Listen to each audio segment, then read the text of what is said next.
and stick your head out and yell, I'm as mad as hell, and I'm not gonna take this anymore!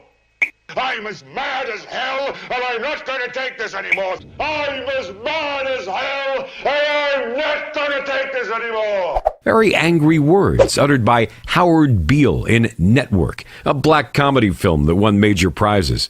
Are you similarly angry? If not, you should be. Freedom is slavery. Ignorance is strength. War is peace. With the compliments of the Ministry of Truth. George Orwell, 1984. Do these slogans sound familiar? If you imagine that such madness exists only in an Orwellian nightmarish world, you will need to reconsider, particularly when you hear phrases like friendly fire, which was first used by American television and subsequently by all world televisions. The phrase refers to armies mistakenly killing their own soldiers. They are said to be killed by friendly fire. Such phrases are used with a smile by men wearing smart suits and pretty women announcers. If the lies advanced by the media do not drive you mad, then remember George Orwell's words. Only the proletariat have retained their mental faculties, and they have not understood the great mass of rubbish and lies they are fed. They swallow it like a finch swallowing a corn seed, but discharge it without digesting it. The overwhelming majority of the world population are just like this little bird. In 1983, 50 major companies controlled 90% of the world's media. Is that a fair percentage? Well, today, only 6 companies control the world media. Is this hard to believe? People tend to think that companies like Fox, Wall Street Journal, New York Post are independent, but they all belong to News Corp. In short, we may say that CBS, Time Warner, Viacom, Disney, News Corp, and GE control 90% of the world media. I don't mean they control the news, but the media output, including films, documentaries, publications, etc. If we focus our attention on television, we realize that these companies control 70% of cable channels.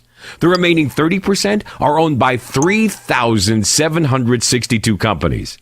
Does this alter our image of the media?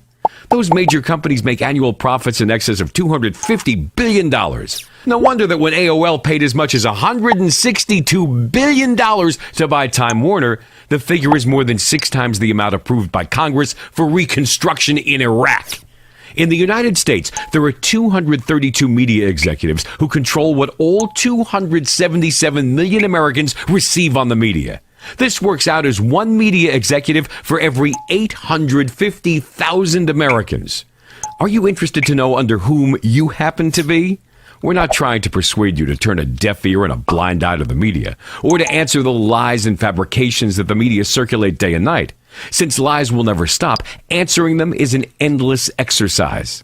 However, they accuse Islam of humiliating women when sexual harassment and rape are ever increasing in the Western world, which boasts of being progressive and civilized. They level at Islam the charge of ill-treating wives, when many a talk show in Europe and the U.S. give airtime to women with black eyes caused by a husband or a boyfriend. Each time the story is followed by a stereotype discussion that yields no results. Yet the notion prevails that Muslim women are badly treated. There is a simple solution for everyone who wishes to abandon the stage of the finch that cannot digest a corn seed and rise to the rank of national human being who examines what he is told. To begin with, 2 things are needed. The first step is to sober up so that we cannot be deceived by a handful of people. The second is to undertake one's own research, using those gray cells in our brains. When we do that, we shall make the same angry outburst as Howard Beale.